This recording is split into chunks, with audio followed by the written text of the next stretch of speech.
Wag nga kayong bibili nitong fabric rust remover kung ayaw nyo nga matanggal yung mga kalawang sa damit ninyo. Mako, meron ng damit yung asawa ko dito na hindi ko na nga pinapasuot sa kanya kasi kahit anong gawin kong pag Zonrox, pag kuskus ito mga sis, hindi talaga natatanggal yung mga kalawang. Ayan mga sis, maglalagay na nga ako ng fabric rust remover. Walang cut ito mga miha. Ayan, lalagay ako dyan. Tignan ninyo.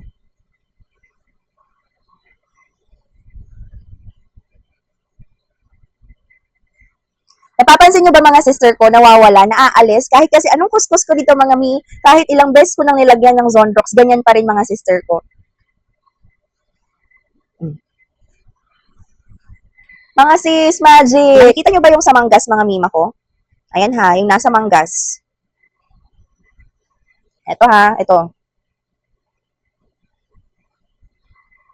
Look, natanggal talaga mga sis. Ito pa ha, lalagyan ko pa yan. Sabi mga mi, in just few seconds, natanggal yung mga rust na ilang beses ko lang kinuskus mga mima ko. Ito yung part na may rust kanina mga sister ko, yung nilagyan natin. Tingnan niyo nawala yung mga kalawang dyan mga mima ko. Grabe. Mima ko, legit na itong fabric rust remover. Parang magic kasi in few seconds mga sis, matatanggal na lahat ng kalawang sa damit ninyo mga sister ko na kahit ilang beses yung kuskusin ay hindi maaalis. So kung maganda nga mga mima ko, anong kinakailangan yung gawin? Check my yellow basket at mag-check out na!